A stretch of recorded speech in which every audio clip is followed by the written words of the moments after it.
महिलांच्या सुरक्षिततेसाठी आणि त्यांना मदतीचा हात देण्यासाठी सुरू करण्यात आलेले सखी संघटनग्रस्त महिला निवारण केंद्र सध्या स्वतःच संकटात सापडलं आहे। अमरावतीतील या महत्त्वाच्या केंद्रात गेल्या अनेक वर्षांपासून केंद्र प्रमुखच नाहीत तर समुपदेशकासह तब्बल 7 पदे रिक्त असल्याची धक्कादायक माहिती समोर आली आहे। महिलांना एका छताखाली सर्व प्रकारच्या मोफत सुविधा देण्याचं उद्दिष्ट असलेल्या या केंद्राची सध्या ही स्थिती चिंता वाढवणारी आहे। भारत सरकारच्या महिला व बाल कल्याण विभागाच्या अधिकृत जिल्हा महिला व बाल विकास अधिकारी कार्यालय अमरावतीद्वारे Pragya education and social welfare society च्या माध्यमातून सखी संकटग्रस्त महिला निवारण केंद्र चालवले जाते। कौटुंबिक हिंसाचार, बलात्कार, लैंगिक शोषण, महिला आणि बाल तस्करी, बालविवाह, ऍसिड हल्ला, सायबर क्राईम यांसारख्या घटनांमधील पीडित महिलांना या केंद्रात निवारा, मोफत राहण्याची व्यवस्था आणि समुपदेशन दिलं जातं। गरजेनुसार त्यांना नंतर अकोला येथे स्थलांतरितही केलं जातं। परंतु सिटी न्यूजच्या टीमने जेव्हा या केंद्राला भेट दिली तेव्हा तिथली भयान वास्तविकता समोर आली। केंद्रात एकूण 15 पदांपैकी तब्बल 7 पदं रिक्त आहेत। या केंद्राच्या प्रमुख पदाचाही समावेश आहे, जे गेल्या 1 वर्षापासून रिक्त आहे। विशेष म्हणजे महिलांना मानसिक आधार देणारं आणि त्यांना योग्य मार्गदर्शन करणारं समुपदेशाचं पदही इथे उपलब्ध नाही। मनुष्यबळाच्या या मोठ्या अभावामुळे केंद्राच्या कामकाजावर गंभीर परिणाम होत असल्याचं चित्र आहे। या रिक्त जागा भरण्याचे अधिकार आयुक्त श्वेता सिंगल यांच्याकडे असल्याची माहिती मिळाली आहे। मात्र या दिरंगाईमुळे अमरावती जिल्ह्यातील संकटग्रस्त महिलांच्या सुरक्षिततेवर आणि त्यांना मिळणाऱ्या मदतीवर मोठं प्रश्नचिन्ह निर्माण झालं आहे। समुपदेशकच नसताना महिलांना मानसिक आधार कसा मिळणार आणि केंद्र प्रमुखच नसताना केंद्राचं कामकाज सुरळीत कसं चालणार, हे अनुत्तरित प्रश्न आहेत। सर, इथे आम्ही 24/7 ड्युट्या करतो आणि शिफ्ट वाईज आमच्या ड्युट्या राहतात आणि ते आलेली महिला जी राहते ती महिला सुरक्षित राहण्यासाठी इथे महिला कर्मचारी असणं गरजेचं आहे। म्हणून आम्हाला डे नाईट असे ड्युट्या करावंच लागतात आणि आल्यानंतर त्या महिलेचे समुपदेशन, त्यानंतर तिला सगळ्यात पहिले विश्वासात घ्यावं लागते, समजून घ्यावं लागते, त्यानंतर त्याच्यावरून आम्ही जे काही तिचं स्टेटमेंट आहे ते घेऊन येतो, नंतर त्याच्यावर आम्ही कारवाई करतो। जसं पोलीस केस मधून आली असेल तसं पोलीसच त्याच्यावर कारवाई करतो।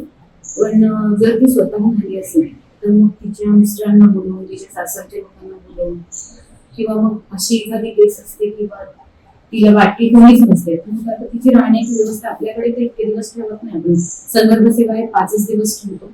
तर तिला मग अकोल्याला राज्यगृह आहे, तिच्या पुत्र प्रेरणा सदागृह तिथे आम्ही तिला शिफ्ट करून देतो आणि तिथे तिला जितके दिवस राहायचं आहे सुरक्षित आणि चांगल्या पद्धतीने तिथे ती राहू शकते।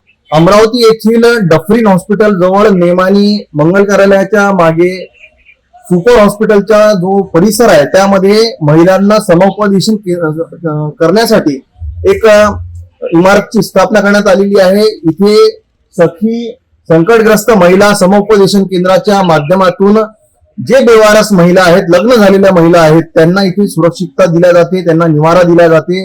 एखादी महिला जिचा काही तिच्या घरी वादविवाद झाला असणार, तिच्या कुटुंबासोबत वाद झाला असणार, तिला राहायला जागा नसणार, ती अमरावती शहरामध्ये आली असणार तर तिने रेल्वे स्टेशन, बस स्टेशनवर न थांबता सरळ सखी संकटग्रस्त जे महिला समुपदेशन केंद्र इथे येऊन ती थांबू शकते। तिच्या राहण्याची, तिच्या जेवणाची सर्व व्यवस्था इथे केली जाते। विशेष म्हणजे जे पीडित महिला असतात, काही बलात्काराच्या घटना होतात, यौन शोषणाच्या ज्या घटना होतात, या संदर्भातील ज्या महिला आहेत त्या पोलिसांच्या माध्यमातून इथे त्यांना ठेवण्याची व्यवस्था केली जाते। काही दिवसांसाठी त्यांना ठेवलं जाते, त्यानंतर त्यांना अकोला इथे शिफ्ट केल्या जाते। विशेष म्हणजे अमरावती जिल्ह्याच्या आयुक्त श्वेता सिंगल आहे, अमरावती जिल्हा परिषदच्या मुख्य कार्यकारी अधिकारी जे आहेत ते संगीता मोपात्र आहेत आणि अमरावती महानगरपालिकेचे प्रशासक आणि आयुक्त ह्या सुद्धा महिला सौम्या शर्मा आहेत।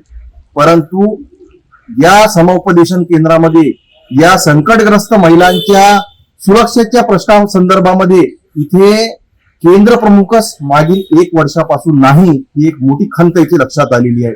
मागील 1 वर्षापासून येथील तत्कालीन केंद्र प्रमुख निर्मळे यांच्या स्थलांतर झाल्यानंतर हा पद इथे रिक्त आहेत। म्हणजेच अमरावती मधल्या महिला सुरक्षित आहे की नाही आता हे प्रश्न समोर येत आहे। महिलांचा पद रिक्त आहे, केंद्र प्रमुखाचा पद रिक्त आहे. एकूण 15 मधील 7 पदे इथे रिक्त आहेत. समुपदेशन करणाऱ्या व्यक्तीचं सुद्धा इथे पद रिक्त आहे. म्हणजे अशा स्थितीमध्ये महिलांना समुपदेशन करणार तरी कोणी?